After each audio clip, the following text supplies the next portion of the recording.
A CEO confronting gamers, a creator separated from his own project, and a game that initially only launched for some. Despite the hype, many of these games were doomed from the start.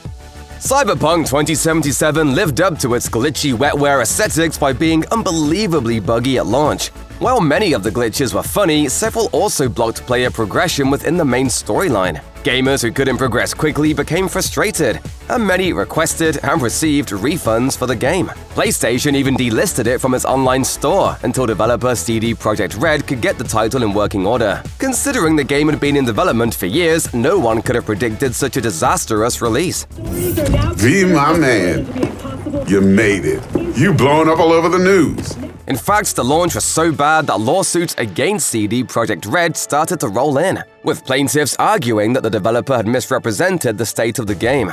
CD Projekt Red eventually agreed to a settlement in early 2023. It might have been easy for fans to excuse the poor shape of Cyberpunk 2077 if the developers weren't aware of mistakes in the game, but it seems that CD Projekt Red knew these glitches were coming and chose to release the title anyway. To be fair to Cyberpunk 2077, various patches have greatly improved its performance since its initial release. The game ultimately made money, however. The fallout from the lawsuits and the embarrassments that accumulated during the game's first year or so will stick with CD Projekt Red forever, tarnishing the company's credibility. Video game fans will take almost any opportunity to be a superhero. Sadly, Marvel's Avengers failed to save the day. Gamers were initially excited for the Square Enix-published superhero game, but things began to go awry before it even released. First, PlayStation announced that gamers playing on its systems would receive an exclusive character, Spider-Man. Of course, this infuriated folks playing on other systems. Even though PlayStation fans ended up not enjoying their exclusive version of Spidey, this inequality in the game's rollout had some players suspicious prior to launch.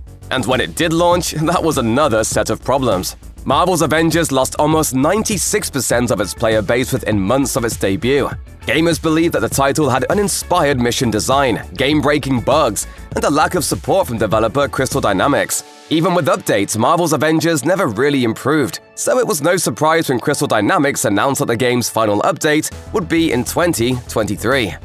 Wizards Unite was supposed to be a Harry Potter-flavored version of Pokémon Go, but it was also meant to be so much more than that. The mobile game, developed by Pokémon Go developer Niantic, promised players a narrative-driven adventure full of spells, magical creatures, and exploration. However, the game only lasted a few years before being unceremoniously shut down.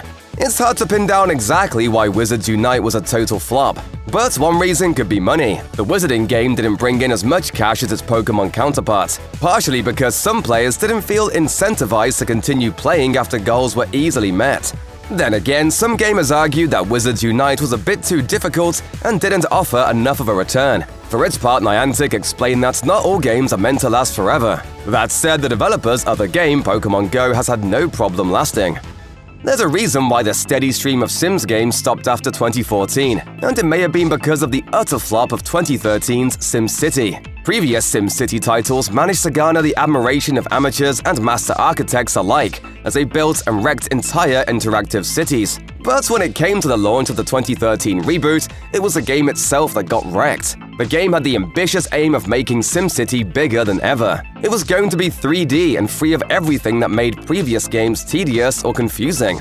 If that wasn't enough, EA had plans for an always-online experience where players could connect their cities to those of their friends and build metropolises together. But this cool-sounding idea turned out to be a fatal flaw because upon launch, 1 million people trying to play were left unable to log on. The servers couldn't handle the load and wouldn't for months and months, even as EA scrambled to add more and repair others. This meant that planned content was scrapped in favor of putting out fires, which disappointed many fans enough to demand refunds.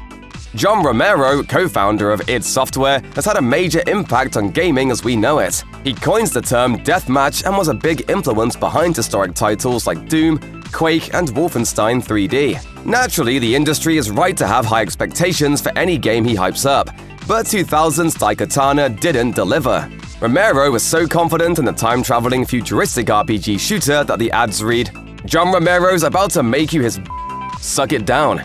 A little aggressive, and considering the game's fate, downright humiliating. Daikatana was delayed several times, but the extra time in development did little to improve the clunky gameplay, weird story, and aggravating enemies. If players didn't fall through the world into polygonal oblivion, then they had to face down the same ugly enemies again and again. Its graphics made the game look like it was 5 years behind, and fans were disappointed. We have orders to contain this threat by any means necessary. Romero later told GameSource magazine, "You know, I never wanted to make you my not you, not them, not any of the other players, and most importantly, not any of my fans." The dismal performance of 2014's Thief remake proves that you should never try to reinvent the wheel. 1998's Thief: The Dark Project was something of a revolution, and its influence had touched a myriad of games since. Instead of running in guns blazing and swords flashing, Thief was all about slow sneaking and light fingers. The game and its sequels had a cult following, and they're still perfectly playable today. Eidos Montreal's remake had to live up to some high expectations. They had years to do so and a AAA budget. But like many a flop, something went wrong along the way. The game that was finally released was worse at stealth and quick escapes than contemporary titles like Dishonored and Assassin's Creed. Apparently, legendary Master Thief Garrett is unable to open windows after they are shut behind him. The world of 2014's Thief was a whole lot of locked doors and dead ends, with little polish to make up for bad AI and frequent bugs. Rather than stealing hearts, Thief stole fans' faith in an otherwise amazing series of games. To be clear, Gotham Knights wasn't a bad game, but it did fail to live up to the massive hype surrounding it. On the surface, it had everything gamers wanted from a new Bat game. The title promised to focus on other members of the Bat family like Batgirl and Nightwing, not to mention all the fluid combat one could desire in an open-world setting. It sounded too good to be true, and it was. While fans expected an Arkham-style game with different main characters, the plot and combat of Gotham Knights left much to be desired. Critics complained that the title had performance issues and was difficult to play on some platforms. Most infuriatingly, Gotham Knights didn't have a performance mode. Holy oversight! The game is also permanently capped at 30 FPS instead of 60 FPS, even on PCs. Gamers felt like the lack of a performance mode paired with the game's general performance bugs made Gotham Knights worth skipping. Not every game needs a reboot, and Saints Row proves this. The Saints Row series has a notorious reputation for being wild, wacky, and violent. While it was initially written off as a Grand Theft Auto clone, it eventually found its fanbase and went on to have some successful entries. How do we make a statement? We want to be more than a street gang. We just gotta be a little more creative. In 2022, however, the series got a reboot from Volition that went wrong. Early reactions to the game all said the same thing. It was buggy to the point of being nearly unplayable. While the reboot eventually got an update that fixed the glitches, the damage was already done. Players just weren't interested. Saints Row was such an embarrassment that the CEO of Volition's parent company, Embracer Group, spoke out about the game's harsh reception. Lars Vingefors said that even though critics didn't enjoy the game, some gamers did. He assured investors that the reboot would eventually earn money for the company, even if it didn't rake in the big bucks as planned. Scorn combines HR Giga-esque art direction with eldritch horrors to create an ambience like no other. So why was it a flop? Well, Scorn was a long time in the making, with several failures in its past. Developer Ebb Software originally sought funding via Kickstarter, but when its first campaign didn't work out, it looked for investors elsewhere. One more Kickstarter later and Scorn was in business. Still, the public wouldn't see the game for a few more years. Originally announced in 2014, Scorn wasn't actually released until 2022. And when it did arrive, critics weren't impressed. Scorn garnered lackluster scores at best, with most reviewers praising its creepy atmosphere while shaming its story and gameplay. For a game that took so long to develop, Scorn didn't quite deliver on its promises. There was drama before the game even released, though. In 2021, an update from Ebb Software CEO Lubomir Peklar directly addressed supporters who complained about the lengthy development of Scorn. Peklar challenged dissatisfied customers to ask for a refund, and based on the update's comments, many did. Even though he later apologized for his angry response, it was too late. At that point, many gamers were already turned off by Scorn. What can one say about Balan Wonderworld that hasn't already been said? The baffling title from legendary game designer Yuji Naka seemed like it had potential, but many were perplexed from the start.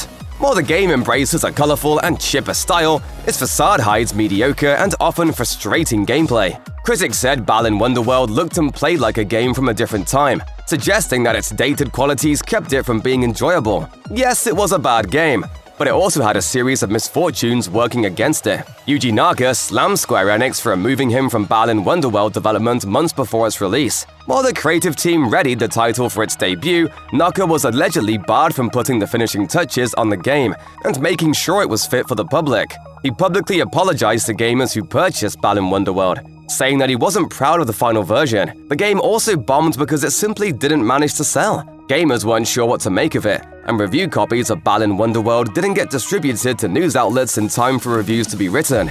Those who did pick up the game also weren't shy about blasting it online, ridiculing every aspect they could.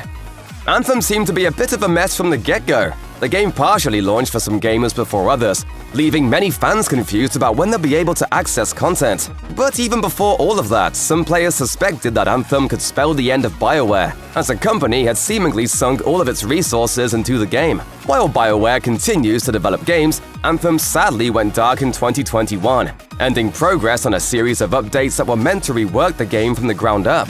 Anthem had potential, and while many enjoyed it, a lack of updates, not to mention features to set it apart from the competition, ultimately led a lot of gamers to stop playing. Even though some fans stuck with Anthem until its end, it lost most of its player base within its first few months. And because it was a title that needed online engagement to succeed, BioWare had less incentive to continue live support for the game.